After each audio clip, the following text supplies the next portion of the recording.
Hello, everyone, and welcome to another Industrial Island interview. My guest today recently signed their first record deal with Cleopatra Records a couple of years ago.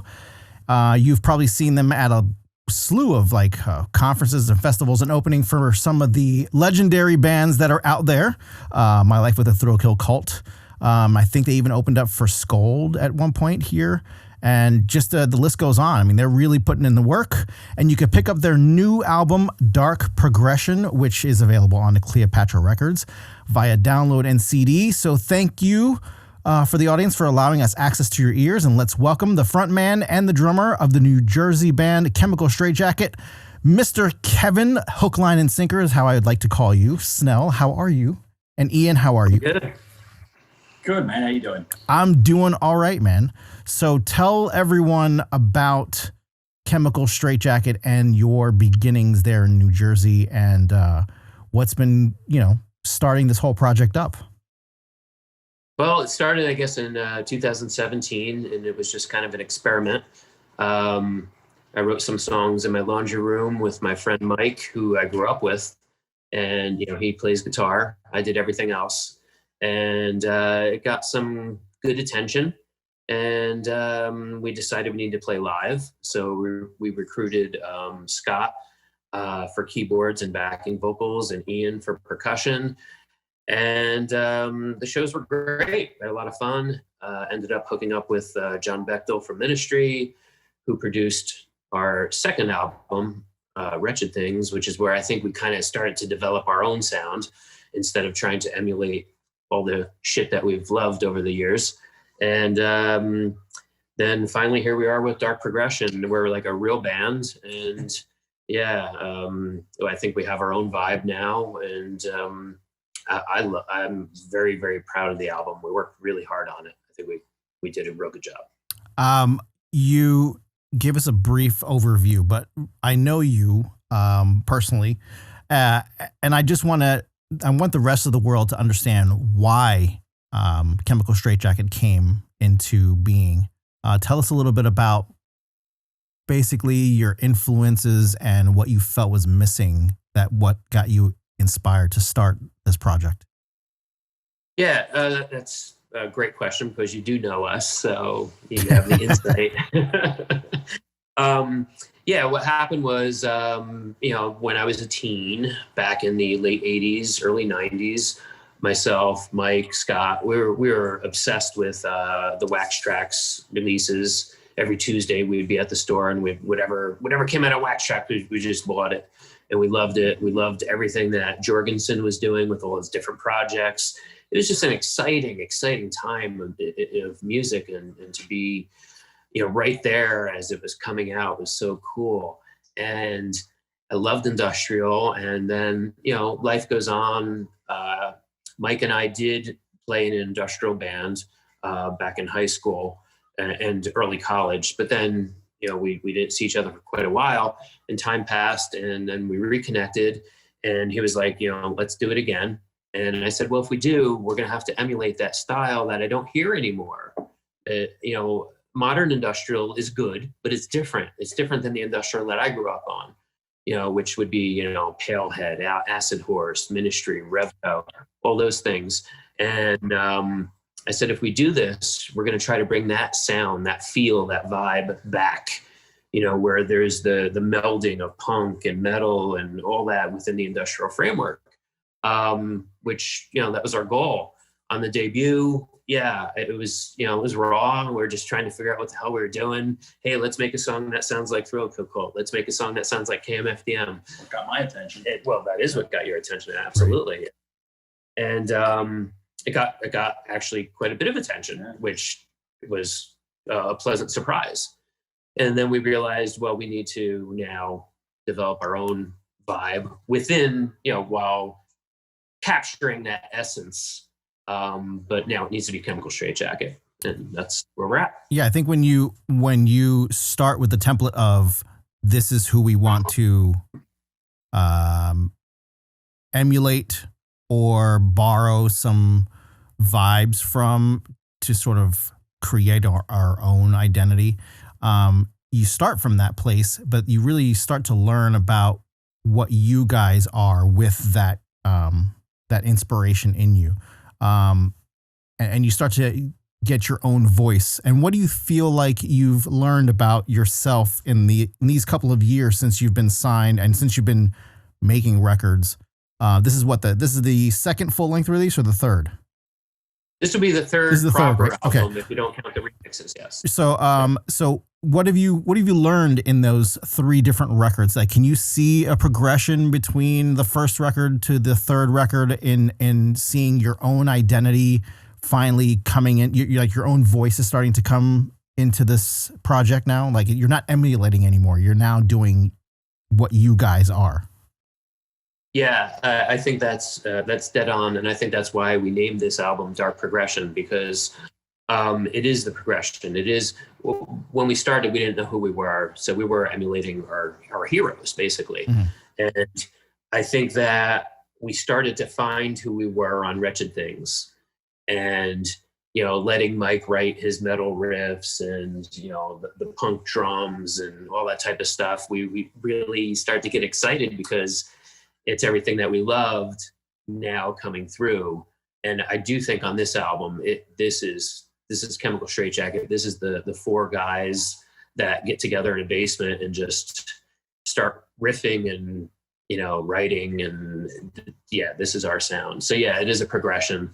I do think that on this album, there wasn't one single time in the 14 new songs where I said, hey, let's sound like somebody else. It was all just, it was us. It was very experimental too. Yes. Definitely weren't following a mold. It was very experimental. We threw a lot of shit at the wall and just saw what worked. And nothing was off the table. So you're saying it's experimental as in the process, the creative process, knowing what you wanted to sort of emulate and knowing the vibe, but you also allowed yourself, well, let's take some risks here. Oh, absolutely. Yeah. We knew if it didn't work, we just hit the delete button. But yeah, we brought in a lot of friends and outside talent, and we just tried a million different things, and we knew, yeah, that works, that doesn't. And what do you, because of these 3 releases, what are you learning from the audience that you're gaining? Because a lot of times musicians don't realize that a large part of making music is about satisfying you as an artist, and the band satisfying themselves, expressing themselves creatively, but it's also about what the audience wants. And do you feel like you're getting a sense of your audience that you're building and what they're sort of, I guess, not steering you by talking to you, but more or less steering you in the, wow, these songs we really like these, or they respond more at live shows to certain tracks than others? Well, we have you at all our live shows saying, yeah, you got to write another song that's like on the hill. You got to, and you know what? You saw our live set on New Year's Eve and you were like, Wrecking Machine, yeah. You did it. Another bomb cyclone, because you like the groove, Yeah. A lot of people like the groove, so we always include a song or 2 with a good groove. But, we're also, we have songs that sound metal, we have songs that sound punk, but yes, we always include the groove for you. I did get the new record. Phenomenal. I love it from beginning to end. But I think you and I talked about this privately. I did see a potential, though, for there being a second playlist or a second track listing that takes the record into a different sort of direction.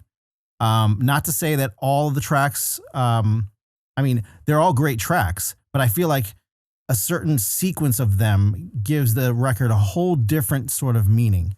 And I'm only coming from the perspective of being in the industry and realizing that sequencing an album is an art in itself as well. It's a lot of times with a concept album, it's usually thought out from beginning to end what the story is going to be.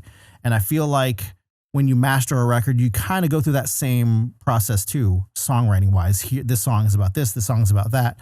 And I kind of took that and said, well, every one of these songs are great, but I feel like if you arrange them in this way, you get this really interesting ride that you go on.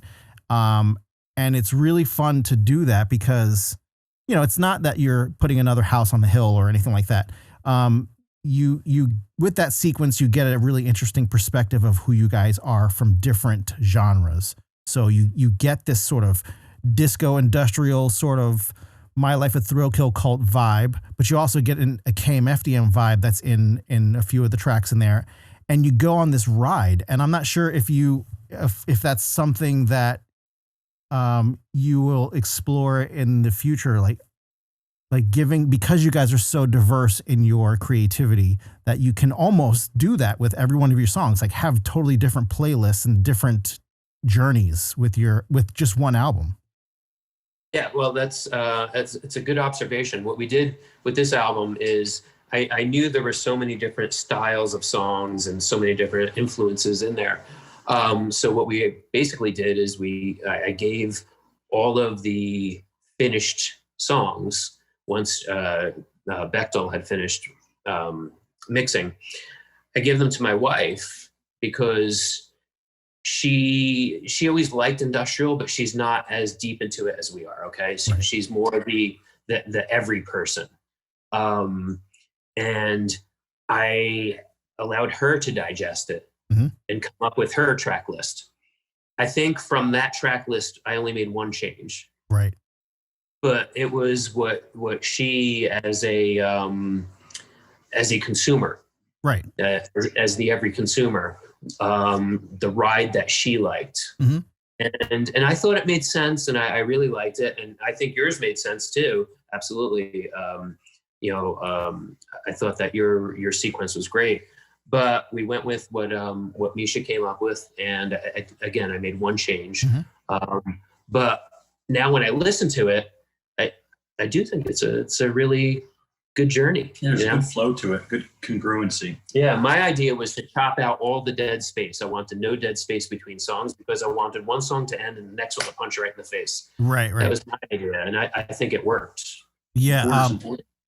What was the process of working with Bechdel on this record with all of that material as well? Did he intervene in the writing process in this time, or was he just there to, kind of let you guys do your thing, take a step back, but then mix the record in the best way possible? Or like I said, did he intervene this time and say, creatively, I would do this or anything like that? No, John's amazing in that he doesn't intervene unless he thinks it's absolutely necessary. Right.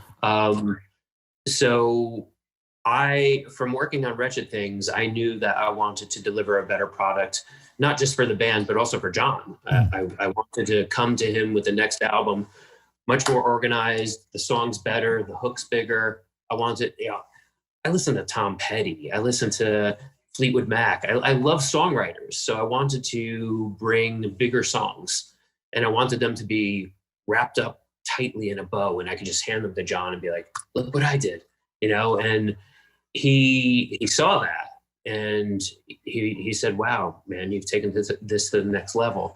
And he did. There's one song that he co-wrote on the album, which he was working on a demo for Ministry, and he came out to our house and spent the weekend and said, I actually think this is more Chmcl Str8jckt than it is Ministry. And that's Chosen One, song number 4, I believe. Yeah. 4? I think it's 4. And so he gave me that. He plays all the music on that, and I arranged it and then wrote the vocal. But other than that, he doesn't tell you this is what you should do. He doesn't at all. He's encouraging, but not at all. When someone like Bechdel is in your corner, I would assume that there's a part of you that's wanting to get some of that advice from him, but also creatively, hey, take a step back, let us do us, and let us make our own mistakes. Is that a fair assessment? I can't even say I've ever said, hey, take a step back. No. He's always been one, when we start a song, when we're just laying down the basics of a song, he says to me, what is your vision for this song? Right. what's the most important parts, because I want to keep them intact. And then I'm going to work the atmospheres. I'm going to work the bass line. I'm going to, he's very involved, but he never tries to change the outcome of the song. Yeah. Yeah. I want to get into, like I said earlier, you guys work very hard at everything that you guys do. You guys are constantly hustling your live shows and everything. And you guys have shared the stage with quite a few amazing artists. Tell us a little bit about how you guys pull all of that together. Because I think a lot of bands need to understand, what it really sort of takes to sort of get yourself really in front of that audience, where those people are. I notice you guys really work hard at trying to get yourself into that room. And is this just a passion thing that you guys are so psyched about it and you just figure out whichever way possible? Or is there a really strategic kind of way that you like plan this out for yourselves? I mean, because I think it's an invaluable question for people that are just starting out as well, Yeah, Both, for sure, both. Yeah, I would agree with Ian. It is definitely both. We are passionate, and we'll sell ourselves. We'll make phone calls. We'll write emails. Do anything we have to do. Instant messages, blah blah blah. And that's how we got signed to Cleo. Is just take long barrage shots that don't think will pan out. Yeah, we take every chance because we believe in it, and we just keep pushing. So when you hear that Thrill Kill Kult is going to be playing at the Stanhope House, in our backyard, you go to the Stanhope House and you say, "Hey, we're a local industrial band. We want to open for this band, and we'll bring you. We'll pull in 100 people, which we do easily." And that's where the calculating part comes in. Right. So it's both. It's drive, it's ambition, and it's getting out there and just fucking selling it. Yeah. I don't think a lot of people understand that you guys really do have a cast of characters in your core audience in New Jersey that feel like that I've become family with a lot of those people, and they're there and they're wonderful people, and they're in your videos, and they support, they show up. And what is the thing that you think that they're not just coming for the alcohol. I mean, there's a real love there for you guys. And, how do you, what's some of the secrets that you're doing to nurture that relationship and build it? They just started showing up, and occasionally we'd start to see the same faces showing up when we first started playing out. Right. We go, that guy's been the last 3 shows, and they're like 50, 60 miles apart, these shows, So, at the end of a show, we'd go up and say, "Hey, let's buy you a drink, man. We keep seeing you at all the shows." And next thing you know, we become friends with that guy. And then, we start seeing another couple of people or something. And same thing, like they keep turning up, and we start chatting. And next thing you know, we have this whole big group of friends. It's just kind of become more of an entourage than anything. Yeah, I call it the Str8jckt family, because it is, but it's growing, and it is the same core of people, and they'll show up, and now they're like, "Hey man, we'll move your equipment in. Mm-hmm. Hey, we'll help you set up on stage," because they know how we set up. I mean, it's crazy, but they are the greatest people. And I've always been one to say to the band, and I didn't really need to say it, but because they're all cut from the same cloth, is when we play a show, before the show, you're on the floor, you're at the bar. If somebody wants to say, "Hey man, Black Vulture is a great song, thank you," be there for them. Tell them, we appreciate you being here for us. You know what I mean? Right. Like, I've always been about, I'm completely accessible. People write to me constantly, and "Oh my God, me and my daughter danced the house up on the hill. Oh my God, send me pictures." Right. So it grows as a family. There's no aloofness ever. So tell us a little bit about some other, because I think it's already well known. You guys have other projects in the works as well. Can you enlighten us on Handsome Abominations? Okay. during the quarantine was kind of where it started to come together. We'd actually had a couple of other tracks that were potentially going to be Chmcl Str8jckt songs, but ended up not really having the vibe. Mm-hmm. Started a little too groovy, little more on the techno side, a little more on the sleazy side. And it was just stuff that just seemed like it was going off in a different direction. So we decided to, entertain that and put a few songs together without even really calling it a band or anything. Threw a couple tracks together, threw a couple of covers together. Then we hooked up with Tufty over in Ireland. Biohacker. Recruited Biohacker into the project because love his programming. He does some really amazing stuff. So it was really, really cool to get him on board. And brought in a synth player named Trace. Mm-hmm. And he's been laying down some really good stuff with us. And before we knew it, we had an album's worth of stuff. And Kevin bounced off of Cleo and they went for it. So yeah, that'll be coming out sometime after Drk Prgrssn. But yeah, that's called Embrace the Condemnation by Handsome Abominations. And the only reason why I mentioned it is because you guys plugged it on the Too Dark. Was it Too? What is the name of that thing that was Too Dark? Too Dark New Year's Eve. Yeah. Like you guys plugged a track off of that already. So we did. We have a couple videos already done. So. Yeah. So that's it's a whole nother angle of you guys that I enjoyed. I have some of the tracks on there, and it's a really good record as well. I'm glad you like it. Yeah. I can encapsulate the entire making of that album into one meme that Ian made and he sent to me. And if I might get it wrong, but it said 4 p.m. Kevin calls, "Hey, let's work on Handsome Abominations." 2:30 a.m. I can't make it up the stairs. Yeah. That is that album. That album was just a party.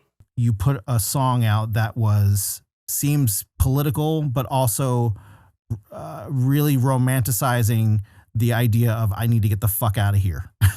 Is that a fair assessment of what that song's about? Question. It's the perfect question. Very astute of you. That's what that song sounds like to me. It's like it's an homage of I need to get out of here. You're exactly right. We got to get out of this place if it's the last thing we ever do. So my wife is from Texas, so we do go there a lot. And the song was, I think we wrote that in 15 minutes. Honestly, it came together fast. It was Mike threw down the riff. I basically freeformed the lyrics. I tweaked them a little bit afterwards, but. It's what I've been thinking for years. I've had it with Jersey and I want to get out. And within the year, we're gone. We have 80 acres down in Goliad, which, the song is Goliad. She calls me like a moth to a burning flame. And I just want to get down there and I want to enjoy the freedom and the slower lifestyle. I'm burnt out. I'm done with Jersey. Yeah. So what do you think is going to happen with the live group, as it were? I mean, you guys could still work on records as a recording thing, but what are the ideas for you guys getting together to play shows, if that's the case? So what we're going to do is we're going to have 2 different sets of our gear. We're going to have one up here in Jersey. We're going to have one down in Texas. And nothing's going to change for the band. We're going to write together. We're going to still make albums. And what we're going to do is I'll book, the Elysium in Austin. I'll book the Numbers in Houston. And we'll come down. We'll play a week in Texas. And then a few months later, we'll come up and we'll play Jersey and, Brooklyn and all that type of stuff. So nothing's going to change for the band. We're all in a position where we'll make it work.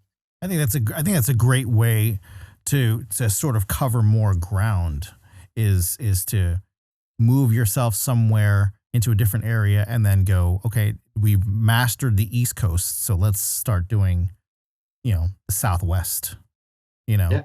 And you're close enough to California to sort of see your label and play in LA and do that market as well, and probably actually open up for my life for Drk called In Their Own Backyard. And a lot of people there. So it seems like a really good, smart, strategic, again, another great move for you guys that shows that you're thinking ahead and you're really putting yourself out there as best as you can to get those opportunities. So it's great. It's a great thing.